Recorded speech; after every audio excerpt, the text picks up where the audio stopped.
What is up, ladies and gentlemen? Welcome to another episode of Bloke in a Bar, brought to you by the best beer in all the land, Bloke Beer. Get down to your local, grab a case of Bloke Beer.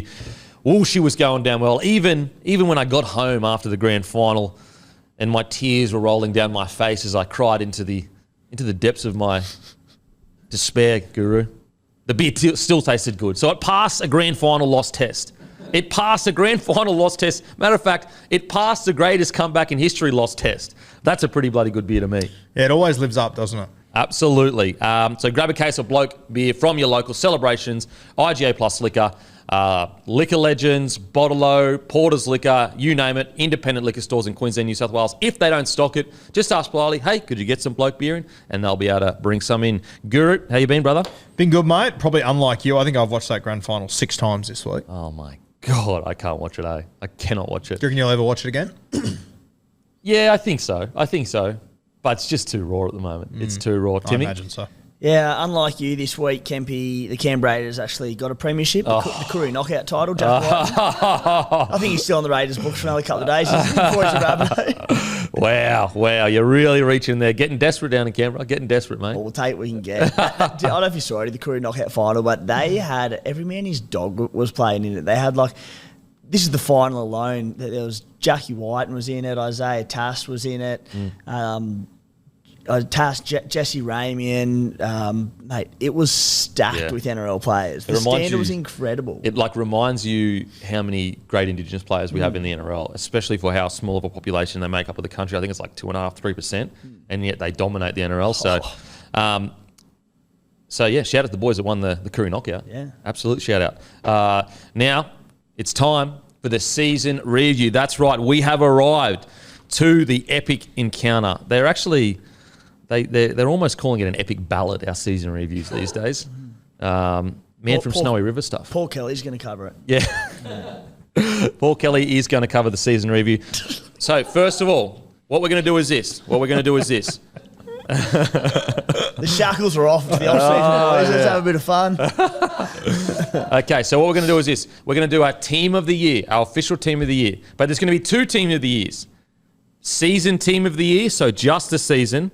And then the whole season team of the year. So including finals footy and understanding that big finals games kind of count for more than season games. So 2 team of the years, season team of the year, and then full team of the year, finals team of the year. So, but the finals team of the year isn't just from the finals, it's from the whole year, adding into the fact that they played well in the finals matches. So let's get straight into it. Team of the year just for the season. At number 1, Reece Walsh. Reece Walsh is number 1. Wasn't all of us. Myself, Maddie, Guru said Walshy. Timmy the Tin Heart said Ponga. Speak to me. Yeah, I had Ponga. It was absolutely not a knockout victory. I was tossing and turning with this one, and I'm more than happy to have Walshy there. I'm pretty critical, I think, of errors in players' games, and I don't know if that comes through on the potty at all or whatever, and particularly defensively. And I just think Ponga is so rounded, and the way he took, I think, fair to say, a lesser team in the Newcastle Knights to finals football and week 2 of finals football. Reece Walsh had an unbelievable season, a few more errors in his game though, and I think I'm just looking at how good a side he was playing behind.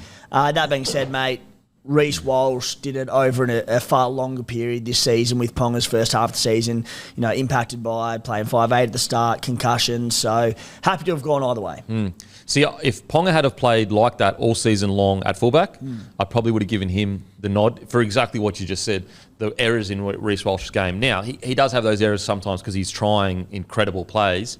But I just think Walsh, for the whole season, played better. And also, one of the tipping points is when it was Walsh versus Ponga, I thought Reece just played a little tiny bit better. Now, is that because his team was obviously a better side, or is it because Walsh was better this year? But I just thought over the whole season, Walsh was better. Completely agree. I agree with everything you guys have both said. And, Walsh in finals too. Obviously in the grand final, people want to pick on him and whatnot, but there was 2 finals games before that he absolutely brained it in. Yeah, absolutely. So Walsh at the back. Asako on the wing. One of the great wingers season. In the inaugural season, in a side that ended up running, 14th or 15th? He was outstanding. We all agreed Asako should be in the side. At 3, Stephen Crichton. At 4, Herbie Farnworth. At 5, Brian To'o. We all agreed on To'o. There was an argument for Dallin Watene-Zelezniak. It was very close for all of us, but we just felt that To'o's consistency across the board in attack and defence was just too hard. And Asako doing it in a side that ran so low got them across the line, boys. Yeah, I think especially like with Osako, when you talk about him, you got to keep in mind, obviously a new franchise won. His ball player on that edge was a teenager that hadn't played first grade before. Branko Lee was there for the first half of the season. He then fell out of the side. Tafade came in. He fell out of the side. Like, he did it with 4 or 5 different centres inside him, a young ball player in a new franchise. I think it had to be Osako. And To'o, mate, this is the first, he missed out on, I think he missed out on the RLPA Team of the Year, and he missed out on the Dally M Team of the Year simply because he is too consistent. Yeah, agreed. At 6, Ezra Mann. At 7, Sean Johnson. At 8, Payne Haas. At 9, Harry Grant. I actually had Wade Egan. And if Harry Grant's name wasn't Harry Grant, I would have done Harry Grant because, he's almost a victim of his own talent. Like how good he plays. No other hooker really is at that level at the moment. But I just felt it weighed a lot for me that Egan has gone from a guy that, maybe he's definitely a first grader, but is he a mainstay, part of a spine that can challenge for a premiership? I don't think anyone thought that at the start of the year. It meant a lot for me personally that he went from that to, being a mainstay, but also a huge reason why a lot of people felt that SJ was the player of the season is for Egan's service and his play. But happy to go with Harry Grant. Yeah, I think it has to be Harry Grant. Egan had a sensational season, but Harry Grant, especially some of just the ceilings that he showed this year in some of those games were incredible. And you made the point pre-show, even in finals, he had some pretty handy games. Yeah, and we'll get to that finals part shortly, but the 2 finals games that the Storm got pumped in, Harry Grant had some real big moments and line breaks and good stuff. So, and especially like with Harry Grant as well, like what's the one thing we've said about Melbourne all year? They don't have the pack. So their hooker shouldn't even be in the conversation. Yeah, that's a great point. He's exactly what you said, Kemp. He's a victim of his own ability in that I think he's quite comfortably, I think he's the best hooker in the NRL, and no one would disagree with that. He's getting to such heights where it's like, you just kind of want to put someone else in who's had an unbelievable year, and if he has a slightly down year, it's still better than the rest. Yeah, absolutely. At 10, Adam Fanor-Blake. At 11, maybe controversial to the listener, but we actually, surprisingly, in my opinion, all agreed with this. At 11, Britton Nakota. I thought he's been one of the most unsung players of the season, and his consistency, like basically 8 out of 10 every single week. And I actually went back and looked at all the Team of the Weeks, and I'm not sure if he was the most back rower in Team of the Week, but he was in there pretty regularly. So Britton Nakota is number 11 for us. Another guy that I thought was very unlucky to miss out on all other teams of the year, RLPA, Dally M and whatnot. And I completely agree, mate. He's been very, very good this year. Fafita. Quite surprised that Fafita wasn't mentioned as much. I thought that he was easily the best back rower for the longest period of time. He faded a little bit towards the end of the year, but for the longest period of time, I thought that Fafita was easily the best 12. Some close calls, though. Tyson Frizzell, very close. Liam Martin, very close, obviously. Ola Kawatu, very close. But we all agree, Nakota and Fafita. At 13, Paddy Carrigan. But Timmy the Tin Hut, he felt there was someone else, a smoky, that a lot of people aren't given credit for.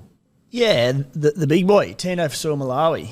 It was, again, this wasn't one, I didn't actually have Tino locked into my team ahead of Carrigan. I just, when we got in, had a chat about this pre-show, I brought it up and I just had talking point Carrigan v Tino because, again, this is no knock on Pat Carrigan because he's a leader of the Brisbane Broncos pack, not a leader, he's the leader. But Tino has done it in a side that has been bottom 8 for a number of years, and he carried a pretty underwhelming forward pack this season off his own back, him and obviously Dave Fafita. And I sort of compared the stats of a lot of these players that were up for contention, and having a look at those two boys, Carrigan and Tino. Tino played 4 less games than Paddy Carrigan, and he ran for a handful more metres than him. Same offloads across the year, same tackle breaks. Tino had 6 tries to 2. I just think what he did in a significantly lesser side and, importantly, lesser pack to me, possibly notched him ahead. But look, I said he wasn't locked in, so I'm more than happy for it to be Patrick Carrigan. Yep. And I think also another guy, Isaiah Yeo, if you wanted to slot him in at 13, you could. I do think that he had a bit of a slower start to the year and really built into his season. I think during the Origin period was a really good a reset moment for him where he kind of realised, okay, maybe I'm passing a bit too much here and I need to run first. But, yeah, so he really, built in towards the end of the year. What do you got there, Matty? Just something on Nikora. 18 line breaks in 25 games, wow, which is easily the most for a forward in the NRL. The next highest was 12, so not even close. See, that's why Britton Nakota, I don't understand why he wasn't in more conversations. Like, the most line breaks of any forward in the comp in a side that scraped into the finals. Played 80 minutes every week. Yeah. Okay. At 13, Carrigan. Now, it's time for the finals team of the week. So just to be clear, guys, this isn't just the finals, but it's when you add in the fact that they played in the finals and how well they played in the big games. Were there any changes? At 1, Walsh keeps his spot. Asako keeps his spot. Critter, Farnworth, To'a, all keep their spot. Mam keeps his spot at 6. At 7, Nathan Cleary. Nathan Cleary gets the nod for the whole year as the best 7 of the whole season. I think that although SJ had an incredible year, when the business end of the season come, finals footy, Cleary was the best player of the final series. And also, he didn't play too badly, in Clubland as well. And I just think that got him over the edge, and we all agreed. Yeah, 100%. I think it had to be Nathan Cleary. I was just going through his final series, mate. Like, have a look at SJ this year. He had a fantastic season, but, he didn't beat a top 4 team this year, SJ. Nathan Cleary won 6 from 7 games against top 4 teams this year. In the finals, he played the other top 4 teams. Against the Warriors, he scored 16 points. Storm, he scored 18 points. Broncos, he scored 12 points. He averaged 15 points across those games, 46 points in 3 games. Man of the match in each and every one of them. For me, when you do things, has to matter. Nathan Cleary was the best halfback.